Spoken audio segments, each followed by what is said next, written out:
Hello guys, welcome. I am first going to make sure that the OBS is actually, capturing my Firefox window, so it's not, capturing my, dock here, because right now it's capturing the dock. Let me quickly do that. So I'm just configuring some stuff right now, guys. We'll get going in a couple minutes once I've got all this configured. Yes, that's correct there. Let me size that properly. Actually, no, I need to do that. Okay, guys, so we are just about to get going.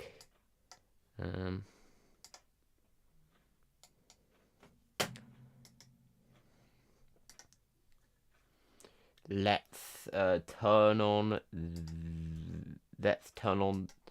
this. There we are. Hopefully you can now see my Firefox screen. So hopefully you can actually see that. Let's see. Can you actually see? Can you hear my voice? Let's check. If you can hear my voice, then please say in the chat so I don't have to listen back to myself speaking, because you know, it's hard to speak while listening to yourself speaking. Yes. But yeah, comment that in the chat if you can hear me. That would be much appreciated. Let's get going in a minute with the first story. So of course, last episode I mentioned the Apple WWDC conference that was coming up. And now we've actually seen what happened during WWDC, so we'll be covering that. We'll also be covering the an Indian TikTok competitor shutting down. So that was launched during the time when India was cracking down on TikTok, and they actually banned the app in the country. And yeah, they were trying to take advantage of that kind of gap in the market. However, clearly, clearly the business didn't work out, given they've now decided to shut down this app. Anyway, let's actually get on to the recording, because so far this hasn't been recorded, guys. This has been just live. But now we're probably going to actually start recording here. Let's start the recording now. Okay, so hey guys, welcome to today's stream, and today we will be covering the WWDC conference that took place last weekend, and we will, last week, and we will also be covering the latest Debian 12 release, and an Indian TikTok competitor shutting down, and some other tech news as well. So yeah, so let's get started here. Let me pull up the first story, just a general kind of talk. We're going to talk a bit about WWDC here, the latest Apple Vision Pro headset, which was of course released during WWDC. Let me reject all. So why don't we cover first the 15-inch MacBook Pro. Not MacBook Pro, MacBook Air. The MacBook Pro already existed in 15-inch configuration. Well, actually it was 16-inch, but anyway. The 15-inch MacBook Air is the thinnest laptop to date. It has, as it says here, 18 hours of battery life advertised. So, of course, we'll have to see how long the battery life actually is, whether Apple's claims whether they can be trusted, or whether, sometimes the manufacturers advertise the battery life as being longer than it actually is in reality. However, that will have to be tested by reviewers on YouTube and, tech YouTubers and people in the industry in general. But yeah, so apart from that, it also has 6 speakers. So yeah, so it has a nice speaker setup there. So that will probably kind of provide some good audio, some good, audio quality. And yeah, of course, it also has the M2 chip. So that's the one of Apple's latest chips, and it's quite powerful. And of course, they're not going to give it the M2 Ultra or M2 Max, because for the kind of portable computer, they can't really accommodate a more powerful chip in it, I don't think. And of course, this is more designed for kind of lighter use cases. I mean, it's a MacBook Air, so the kind of pro laptop that Apple markets is the MacBook Pro. So they kind of want all all the people doing stuff like video editing and other intensive workloads to go over to the MacBook Air. And for people who are slightly light to work, maybe they do word processing, browsing the web, doing other stuff. Yeah, so that's kind of, lighter tasks is what the MacBook Air is really designed for. And of course, because it's a new MacBook, it comes with the new, the MagSafe port. So, you can now do MagSafe charging. So it's pretty cool to see Apple bring that back last year. And yeah, that's here to stay, it seems, at least for now. And yeah, it's just another release of a different MacBook form factor. However, the 15-inch MacBook Air might be a interesting proposition for some people who kind of want a bigger machine, still a portable machine, but they want a bit of a bigger screen. Yeah, maybe if you enjoy that, and you also just want a kind of thin laptop that, you don't really have that much of an kind of intensive, workload that you put on the computer, then the new MacBook Air could be a interesting proposition. Anyway, so kind of a bit of a smaller update is with the Mac Studio. So of course, last year they announced this new Mac Studio, and yeah, it's of course roughly 3 times as roughly 3 times taller than the Mac Mini. And yeah, it's just got an update here with the M2 Max and M2 Ultra. Of course, it originally launched with the M1 Max and M1 Ultra, so it's a logical update that they update these Mac Studios to actually have the latest chips, because these bring some performance upgrades, which of course, if you're a kind of pro, if you're doing stuff like editing, which the Mac Studio is made for, then having that kind of processing power will be quite helpful. And yeah, overall, it's just a nice update for people buying the Mac Studio. Of course, the video bandwidth being increased will actually be quite helpful for quite a few people who use the Mac Studio for editing and, design work, because now you can connect to 8K display at a higher refresh rate. So that will probably be a nice improvement for many Mac Studio users. Although, I do question how many people are currently using 8K displays. Anyway, there's also the Mac Pro. So they announced the new Mac Pro with the M2, I think it was the M2 Max and M2 Ultra chips. I actually didn't put anything about the Mac Pro in my notes for some reason. Because I don't know why I didn't do that. But yeah, oh yeah, it comes with the M2 Ultra. Yeah, so the most powerful chip that Apple are making right now. And yeah, overall, the M2 Ultra is kind of the chip that's most suited to this use case, I would say, because of course, you know, if you're buying a Mac Pro, it's a very expensive machine, so you would want the best performance that you can get for those heavier workloads that people might use a Mac Pro for. And one thing that people have been complaining about is that although, you know, there's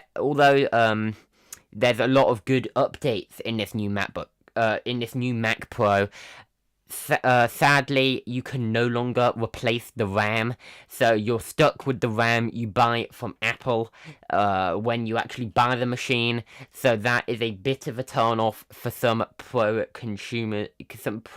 users who might want to replace their RAM, and, you know, maybe upgrade it at some point. Well, with this new Mac Studio, it seems like you can't. So that's kind of sad, especially for kind of right to repair and just being able to fix your own electronics. Yeah, that's not a good development.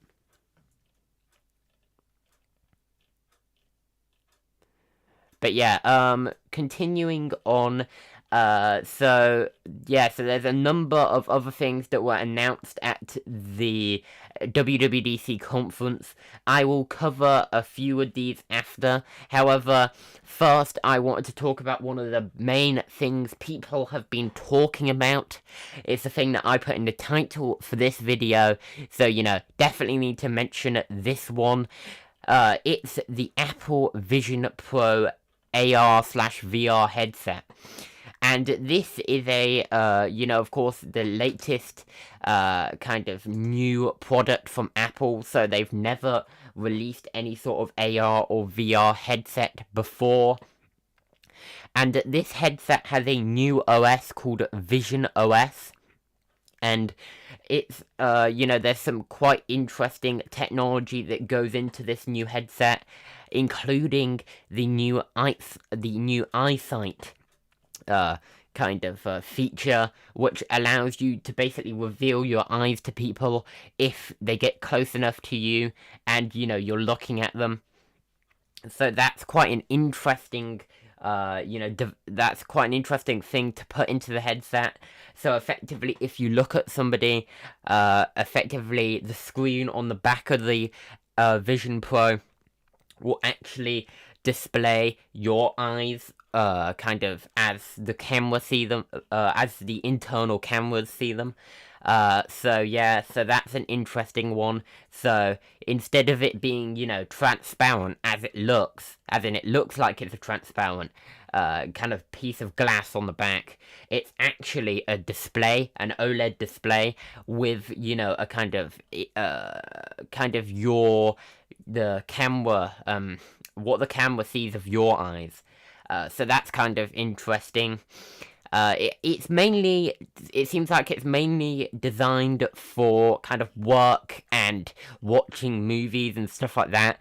There wasn't anything really said about gaming, so there's not really much that we know about, you know, what developers could do with gaming on this headset. And at the price tag of this device, $3,500, it will be very difficult to justify buying one of these just for simple gaming for many people, because, you know, it's quite an expensive device, and, you know, you probably need to have a specific use case for buying this thing, such as maybe developing applications or just wanting one and having loads of money. Yeah, so, you know, you would have to have a specific reason to be buying one of these, I feel, because, you know, for many people, that $3,500 price tag for pretty much everybody is quite price prohibitive, even for Apple products. So, yeah, I would say, although there's a lot of cool technology going into this thing, with a lot of, you know, like, high-resolution kind of, you know, screens on the inside. You know, the headset is really of good quality. However, with the price tag of $3,500, it is very hard to see who would buy this thing, given that you can't really game on it, you know, as in, It's not really designed for gaming. There's not really that many practical applications for it yet, given that there's no apps for it except from Apple apps. So Apple in-house apps such as Mail, iCloud, messages, all of those. And of course Safari, so you can still browse web pages. However, right now, there's no apps from third-party developers. So for now, I feel developers may buy this device just to try and put apps on this device for when eventually it gets some sort of app store. If that happens, then yeah, of course will happen eventually. But for now, there's no app store, and right now you can only use in-house apps. However, Apple have announced that that the dev kits for this Vision Pro headset will be out as early as July of this year. So that's only next month. So that will be, quite a thing for developers to develop for, this kind of new Apple platform, which, is quite different from the other platforms which Apple have had before. Previously they didn't really have anything 3D. So that's an interesting one for the developers who now have to develop for this kind of 3D environment, this AR, VR headset. And yeah, that will be an interesting one to see. And of course, as it says here, Disney Plus has announced it will actually have an app for the Apple Vision Pro at launch. And yes, so, of course, a lot of big companies will rush to develop an app for this new device and try and kind of get ahead of the curve, developing applications for this headset. And yeah. Let's just see what people are has anybody said anything in the comments? No? Okay. Yeah. Yeah, let's continue on. Why don't we actually talk about the smaller updates to kind of iOS and tvOS, which are coming, which were announced at WWDC, and will come in the September update to, to all of the different Apple OSs. So, one of the updates is with Apple TV. So Apple TV will now let you actually make FaceTime calls using your TV and with your iPhone or iPad acting as a webcam, using the new using the continuity camera technology. Feature. To basically let you use your iPhone or iPad's camera as the webcam for these TV video calls. So this will be pretty cool for people who kind of just want to get their their FaceTime calls on the big screen, and yeah, so they can actually talk to people they know on the big screen. That might make them feel more connected. And of course, with the Vision Pro headset, you'll also be able to FaceTime people. So it does seem like they have quite an emphasis on FaceTime this time around. But yeah, it's just an interesting new feature for tvOS. It almost seems like something that should have already been in tvOS. I'm actually kind of surprised that it wasn't there before. But yeah. Anyway, yeah.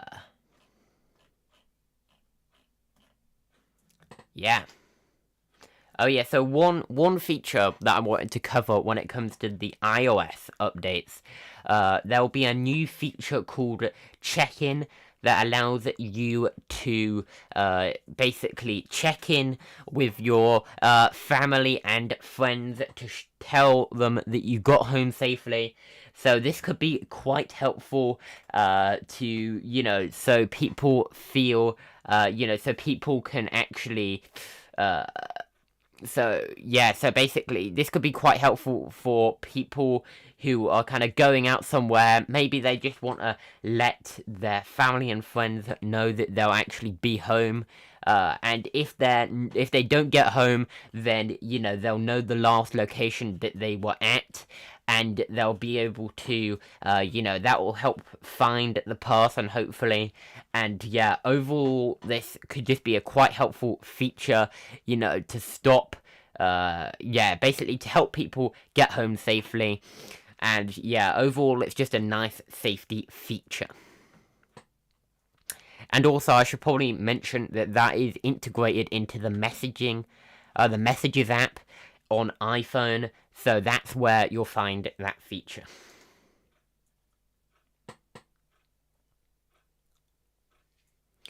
Okay, so why don't we cover the next story? So Tika, let me pull up here. Tika, a TikTok alternative. I remember covering when India banned TikTok. I think that's more like, I think it's like 2 years ago. So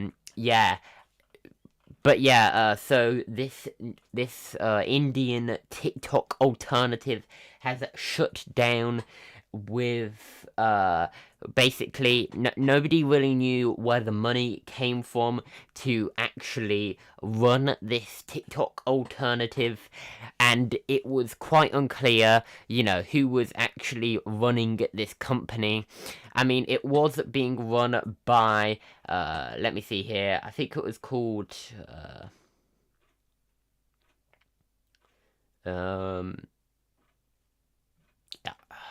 I'm gonna look in my notes.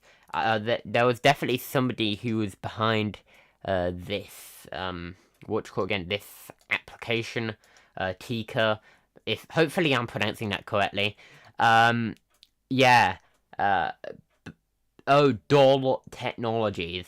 So they were behind, this video app. And yeah, it was based in Singapore, mainly marketing towards the Indian market during the time that there was a kind of void left in the market when the Indian government banned TikTok.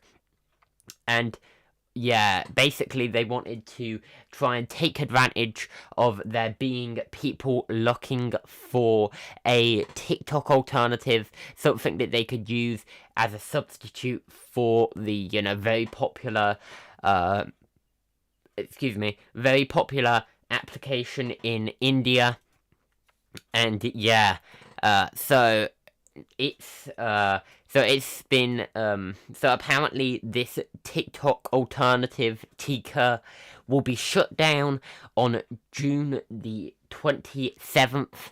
So so basically there's been a number of TikTok alternatives that have been banned, a number of TikTok alternatives that have failed to kind of capture the void which was created by the ban of TikTok in India. And as of June the 27th, Tika will no longer exist, so it'll be another one of those applications that will be added to the history books, I guess, of applications that just failed. And yeah, there was quite a big user base of this app. However, clearly they weren't making money, or perhaps something else was going on, and they're now shutting down operations, and yeah, that'll be sad for users of this application. However, they'll probably migrate elsewhere to YouTube, maybe Instagram, or of course maybe back to TikTok if they're willing to deal with the fact that they'll have to use a VPN to circumvent the ban. But yeah, of course, there are ways of getting around the TikTok ban in India. However, of course, you probably don't want to be circumventing bans, so you want to try and find an alternative application. Also, you might be worried about TikTok, data privacy concerns and such. And potentially that could be a reason for, using an alternative such as Tika. However, now it no longer exists. Tika no longer is on the market. So that is one option which has been taken away from users. Okay, so let's talk about another story. Let me find this one. Debian 12 being released. So this is the latest version of Debian. Debian is quite a popular distro. Of course, lots and lots of other distros are based on Debian, such as Ubuntu. A lot of stuff is based upon Ubuntu, such as Linux Mint, and all of those distros. And yeah, Debian 12 brings some new features to Debian, such as just some updates, such as, of course, the latest versions of LibreOffice, Evolution Transmission, and Mozilla Firefox ESR, as well as a number of other applications here. And yeah, so of course some dependency, some application updates in this version of Debian. So the kind of base version of Debian will now have newer applications, and as well as that, there's the latest version of Linux, the Linux kernel, Linux 6.1. So of course, this was released quite recently as a LTS release of the Linux kernel, and it will be maintained, as it says here, up until 2027. So it's a obvious inclusion for Debian because it's meant to be a stable distribution that kind of focuses on stability instead of, trying to chase the latest software packages. Instead, it focuses on being more stable than a lot of other distros. But of course, you make that trade-off, with the latest features and stability, and it definitely leans on the stability side. And as well as these kind of standard updates, standard updates that most distros would make, they've also made a few changes. One notable one is that if you're installing Debian 12, and you're using, for example, an NVIDIA GPU, and, you might not have any open source drivers available for it, then it will now automatically install install non-free software. So if your hardware actually requires it, it will detect if it requires non-free software, and if it does, it will install it without asking you. So now you have to opt out. So that's a bit of a change from, previous Debian releases where, you had to select, using non-free software. However, I think it does make sense because let's say you're on a graphics card without open source drivers, then you won't be able to use the distro if you actually, you won't be able to use the distro if you don't use non-free proprietary drivers. So it's kind of like a necessary, from an open source perspective, a necessary evil, because, you do have to use some proprietary drivers occasionally, just for your system to work. However, for many people who aren't free software enthusiasts, having to install non-free software is not a problem if you use like Google Chrome, lots of other non-free software, you use Steam or whatever, then, you probably don't care if you're installing non-free software. However, for some open source, kind of free software enthusiasts, it matters quite a bit to them. So for those kind of users, then they should use, then they should try and opt out of these non-free pieces, this non-free software being included in Debian. Yeah. So yeah, so it's kind of your choice. However, it kind of makes sense that that it would install these drivers that are necessary for your actual system to work. Yeah.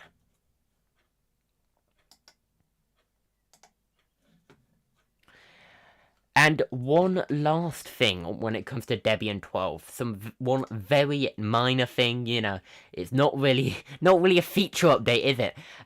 It's the wallpaper. There's a new wallpaper in Debian 12, and this is the wallpaper right here. Can I zoom in? Let me see. I can zoom in here. This is the Debian 12 wallpaper. So if you install Debian 12, that'll be the wallpaper you'll get. So yeah, looks like a standard Debian wallpaper to me. Anyway, guys, let's see. Is anybody talking in the chat? No. I think that's about it on my notes. Did I write anything else? No, I don't think I did. One last story, guys. I nearly forgot to mention the Reddit controversy.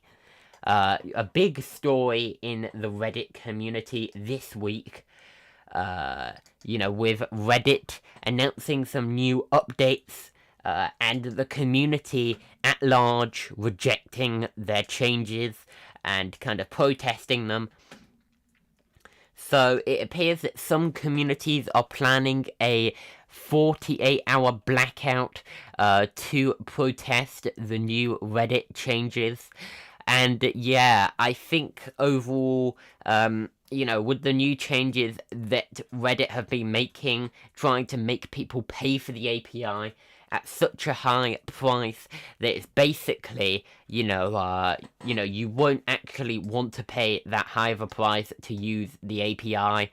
That, then it's not a good update having to pay for the API access at such an exorbitant rate. I mean, it said that apparently, you have to pay 24 cents for every 1,000 requests to the API, which is quite a high price, I think. And yeah, according to this article, nearly 3,500 forums are set to go private for 48 hours on Monday to protest these new Reddit pricing policy. And yeah, this basically means that for people who use third-party Reddit apps, such as Apollo, you will no longer be able to use those apps if the developer does not pay for API access.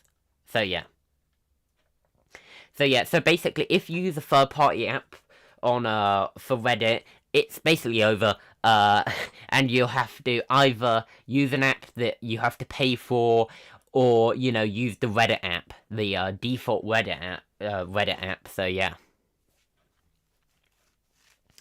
But yeah, people have been criticizing the CEO of Reddit for being indirect with their answering of questions when it comes to these changes, and people overall have been kind of annoyed by this, move that Reddit has made. And, of course, Reddit want to try and list on, they want an IPO, and yeah, if they want to actually, be listed on a public exchange, kind of publicly traded company, become a publicly traded company on the stock market, then of course they'll want to make more money, and this is one way I think they're planning to do so, and they kind of want to, kind of become more profitable. I am quite unsure how profitable Reddit is right now, but this is just one move to try and make them more profitable. However, the community has kind of rejected it, with a lot of the big subreddits being a part of this blackout, and a lot of people just not using Reddit for a bit. And of course, I think this kind of move to do a blackout for 48 hours won't be that effective, because 48 hours is not that long for Reddit. I mean, sure, it will kind of stop the constant news stream on Reddit, you know, all of the kind of commentary that keeps Reddit alive. However, you know, that's only for 48 hours. Once those 2 days are done, if all those people come back to Reddit, nothing will really happen. Yeah. Anyway, guys, I think that's it, pretty much. It sucks when it comes to the Reddit changes. You know, I don't think I'll really be doing much for my subreddit with these new changes being rolled out. You know, just because I don't really want to support, you know, charging exorbitant amounts for your API access just to try and block developers from making things. You know, and trying to make everybody use your application. So yeah, so I'm probably not gonna really be doing much with my subreddits, at least for a bit. And yeah. Anyway, guys, thanks for watching. Like, subscribe, and share. Check out some of my latest videos. Maybe check out last week's Sandro's Week Roundup. I made one last week at you know, at 6 p.m. British summertime, and of course this week we also did it at 6 p.m. So yeah, so we're trying to do it at that time. So if you tune in at 5 p.m. UTC or 6 p.m. British summertime, you can watch this stream every week. And yes, just watch out for the stream coming out, you know, on YouTube. I'll post it to my Discord. Sometimes I post it to Twitter. And yeah. So make sure to check out my Discord server, my Mastodon account. And yeah, until the next one, guys, goodbye.